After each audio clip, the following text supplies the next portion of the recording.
इस वक्त ये खबर आ रही है कि चिराग पासवान और बीजेपी में सहमति बन गई है। जेपी नड्डा से मुलाकात के बाद उन दोनों में सहमति बन गई है और बिहार में सीट बंटवारे को अंतिम रूप दिया जा रहा है, ऐसा चिराग पासवान का कहना है। समय आने पर सीट बंटवारे की सूचना दी जाएगी।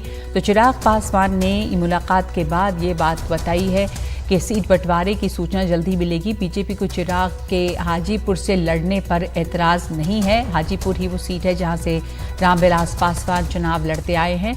तो इस वक्त ये खबर आ रही है कि ये अलायंस हो गया है चिराग पासवान और बीजेपी के बीच। मनीष के पास चलते हैं और जानकारी के लिए। बिहार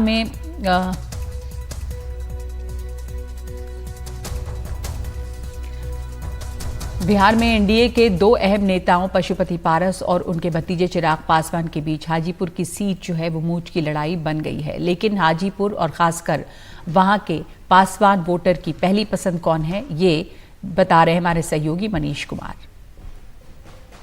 हम फिलहाल हाजीपुर संसदीय क्षेत्र के सुल्तानपुर गांव में हैं। स्वर्गीय रामविलास पासवान, जिन्होंने हाजीपुर संसदीय क्षेत्र को एक तरह से राष्ट्रीय राजनीति के मानचित्र पर हमेशा रखा था, उन्होंने इस केंद्रीय स्टील मंत्री रहते हुए, इस्पात मंत्री रहते हुए, उन्होंने इस सुल्तानपुर गांव को अडॉप्ट किया था। ये जो है सुल्तानपुर गांव जो है ये पासवान बहुल्य गांव है। हमारे साथ पासवान जाति के कई सारे लोग यहाँ पर मौजूद हैं। हम इनसे जानते हैं कि जो एनडीए में जो सीटों का बंटवारा चाचा भतीजे के लड़ाई या एक तरह से जो उनके अह के कारण, उनके ईगो के कारण रुका हुआ है, इस पर इनकी आखिर क्या सोच है। ये जो हाजीपुर संसदीय क्षेत्र है, इस पर किसका अधिकार ज़्यादा होता है, चाचा का या भतीजा का? भतीजा का। हाँ? भतीजा का। क्यों? ऐसी ही पुराना से वैशाली जिला के जर्नल ऑफिसर सब रखे हैं। हाजीपुर से सब दिन वहाँ जीत के गए हैं। हाजीपुर से हाजीपुर क्षेत्र उनका है। जब पिताजी चल गए, उनका तो बेटा है ना हाजीपुर से सामान लेके, उनका चिराग पासवान का हक है हाजीपुर। हाजीपुर से चिराग पासवान के यहाँ खोज है सबसे ज्यादा। वही भविष्य चिराग पासवान बिहार का भविष्य बना सकता है। इससे रामविलास पासवान कहा था कि मोबाइल बैगन के भाव में बेचवा देंगे, वो बेचारा बेचवा दिया। वो भी मंत्री में गया, हर तरह के काम किया, लेकिन पारस क्या है उसका कोई नाम ही नहीं जानता। चिरागे का हक है यहाँ से, सब दुनिया चिराग को जानता है, रामविलास पासवान को जानता है। आप लोग भी यहीं के रहने वाले हैं? हाँ, आप लोग क्या सोचते हैं? यहाँ से चिराग पासवान जी चुनाव लड़े, अच्छा रहेगा।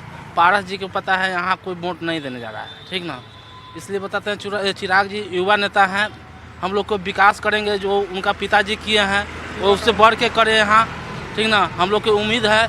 लेकिन पारस जी से ऐसा काम नहीं हो पाएगा, इसीलिए हम लोग सोचते हैं कि चिराग पासवान जी यहाँ हाजीपुर से चुनाव लड़े। आप लोग को क्या लगता है? एकदम सही बात जो है। चाचा भतीजा के कारण जो है अभी पूरा मामला उलझा हुआ है। हाँ, पशुपतिनाथ के कोई ऐसे भी ना चिंता है यहाँ, चिराग के छोड़ के पशुपतिनाथ की ऐसे भी कोई नहीं चिंता है। ये अधिकांश लोगों की यही राय है कि जो रामविलास पासवान के उत्तराधिकारी की जो लड़ाई है उसमें कहीं भी चाचा के साथ कम से कम पासवान जाति के जो वोटर हैं या जो आम लोग हैं उनका समर्थन नहीं है। सब ये मानते हैं कि चिराग पासवान ही उनके असली अधिकारी हैं, असली उत्तराधिकारी ही नहीं है, बल्कि हाजीपुर संसदीय क्षेत्र से का जो प्रतिनिधित्व करने का जो असल अधिकार किसी को है तो वो चिराग पासवान को ही, रामविलास पासवान के उत्तराधिकारी के रूप में है। कैमरामैन हबीब अली के साथ हाजीपुर से मनीष कुमार, एनडीटीवी इंडिया के लिए। चिराग पासवान और बीजेपी में सहमति बन गई है। जेपी नड्डा से उन्होंने मुलाकात की है और उसके बाद ये भी कहा है कि समय आने पर सीट बंटवारे पर सूचना देंगे। तो सुनते हैं चिराग पासवान ने इस मुलाकात के बाद क्या कहा। एनडीए के साथ जो हम लोग का पुराना गठबंधन रहा है, जिस गठबंधन के तहत दो बार हम लोग लोकसभा और दो बार हम लोग विधानसभा का चुनाव पिछले 10 सालों में हम लोग लड़ चुके हैं, आज पुनः उस गठबंधन को एक नई मजबूती देने का कार्य किया।